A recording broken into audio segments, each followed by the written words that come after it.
Chapter 11, Business and the Art of Creative Misrepresentation. It was still raining softly that afternoon as I pedaled home from Arnold's, but the sun was coming out and I knew we'd be able to work the next day. I had told Arnold what happened with Rock. He nodded. As you become more successful, you'll attract more attention. Good and bad. It's a fact of business. It was good that Mr. Powdermilk showed up. With our unique situation, it might be difficult to call the authorities. Are we breaking the law? Not at all, not at all. But it might be difficult to explain how all this could happen without your parents knowing. I watched as Joey Powell waved, got in his station wagon, and drove away. I'm going to tell them. I'm just waiting for the right time. Soon. The right time should be soon. I nodded. Maybe tonight. And just for the record, I tried. Mom came home around 4 o'clock from her summer job. Dad came out of his lab in the basement, and I helped in the kitchen, and we had a proper sit-down meal. After the meal, Dad read the paper, and I helped Mom with the dishes, and then we went into the living room to watch television. Just after Dad put the paper down and Mom turned the set on, there was a moment. Mom, Dad? They both looked at me. I've been mowing lawns. That seemed lame. Try again. I mean, I know how hard you work. Still lame. All right. Shoot the moon. Mom, Dad, if you could have anything you wanted, anything, what would it be?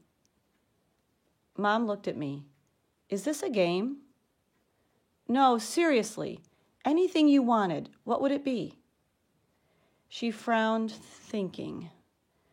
Well, I would hope that you have a happy and fulfilled life. I mean stuff. Is there any kind of stuff you want? I looked at Dad. Same for you. Anything? I'd agree with your mother and hope that you had a good life. I have a good life, I thought, and I have over $50,000.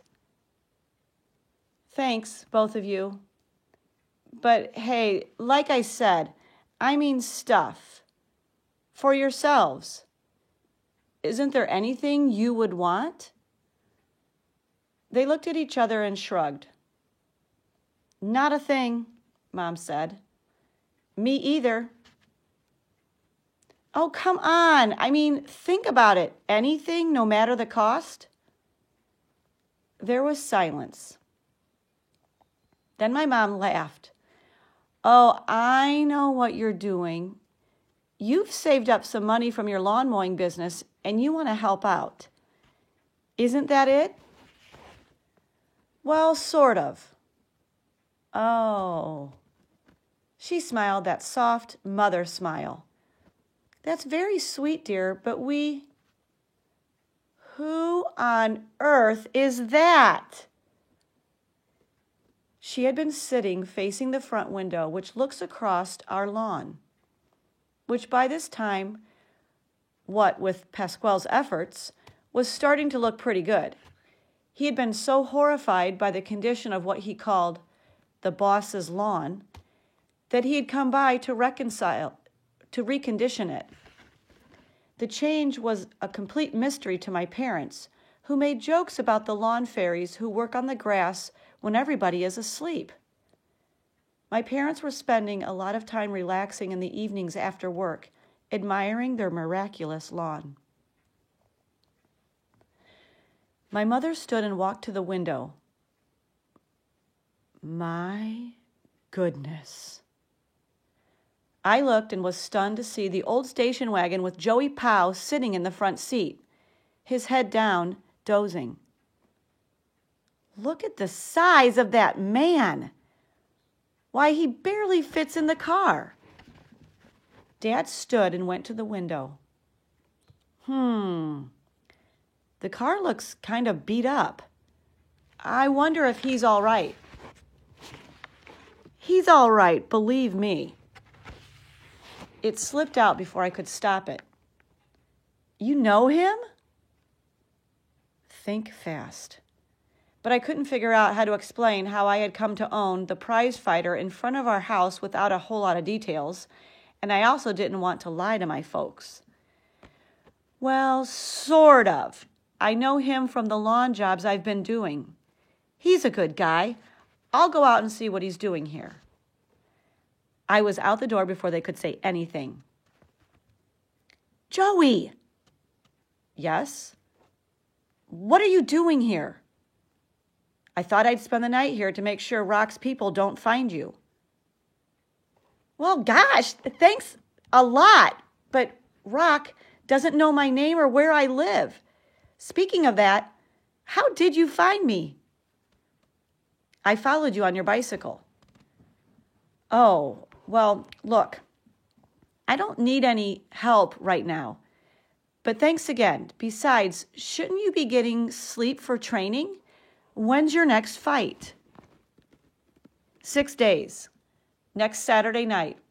It's on the list. They send sponsors. It's on the list. They send sponsors. I left the list at Arnold's. Oh, Joey, my parents don't know what I do at Arnold's and that I'm sponsoring you. Not yet, that is.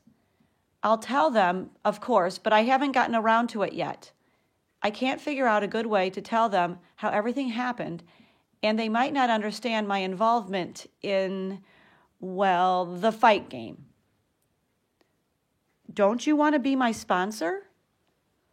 Oh no, that's not it. I'm glad that we're working together, especially after today, and thank you again for that. No problem. Is your fight next Saturday on television? I think so. Can't you come to the arena, though?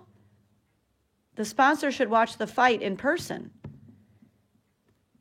It would be hard for me to get there, but I'll watch it on television. I really will. I'm rooting for you, Joey. I know you're going to win. I just feel it. Now go home and get some rest and concentrate on your training. You only have 6 days to get ready. I still worry about Rock. I'll be fine, really. And thanks for everything. He looked at me. I'll be fine. He nodded. And as I watched him drive away, I really believed it. End of chapter 11.